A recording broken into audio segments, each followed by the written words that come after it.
Cheese আর কাঁচা লঙ্কার এমন সুন্দর মজার রেসিপি আগে কখনো ট্রাই করেছেন? আজ আমি ট্রাই করছি ভুটানদের বিখ্যাত রেসিপি এমাদাতসি। এর জন্যে আমি ফ্রাই প্যানে কিছুটা পরিমাণ তেল গরম করে নিয়েছি আর তার মধ্যে দিয়ে দিয়েছি একটু বাটার। তারপর আমি দিয়ে দিলাম দুটো গ্রিন চিলিস আর কিছুটা পরিমাণ বাজি চিলিস। এরপরে আমি এগুলোকে ভালোভাবে নেড়ে ভেজে নেব যাতে করে এর মধ্যে মাখনের স্মেলটাও ভালো করে আসে।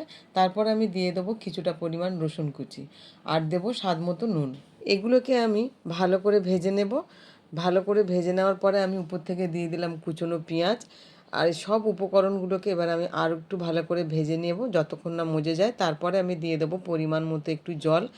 জলটা দেওয়ার পরে আমি উপর থেকে একটা ঢাকনা দিয়ে দেব যাতে করে এটা ভালো মতো একটু সিদ্ধ হয়ে যায়। 10 মিনিট পর আমি ঢাকাটা খুলে নেব আর দেখে নিন এর মধ্যে কি সুন্দর সব উপকরণগুলো ভালো মতো সিদ্ধ হয়ে এসছে।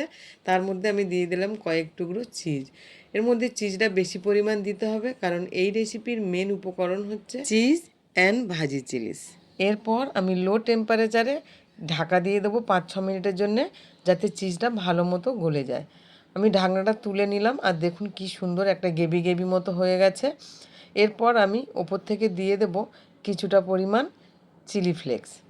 আর তৈরি আমার বিখ্যাত ভুটানি ডিশ এমাদাতসি। ভীষণ ইউনিক এই ডিশটার ফ্লেভার। যদি রোজগার খাওয়া দাওয়া থেকে কেউ একটু অন্য কিছু ট্রাই করতে চান তাহলে এই ডিশটা অবশ্যই একবার ট্রাই করবেন। এটা সত্যিই দুর্দান্ত খেতে লাগে। গরম গরম ভাতের সাথে এটা তো দুর্দান্তই লাগে। আর যদি আপনারা কেউ চান যে এর সাথে আরেকটু অন্যরকম ফ্লেভার তাহলে এর মধ্যে আপনারা একটু আচার অ্যাড করে দিতে পারেন। সেটাও অসম্ভব সুন্দর একটা ফ্লেভার দেবে। আপনারা বাড়িতে সবাই এটা একবার করে ট্রাই করবেন আর কেমন হয়েছে আমাকে অবশ্যই অবশ্যই কমেন্টে জানাবেন।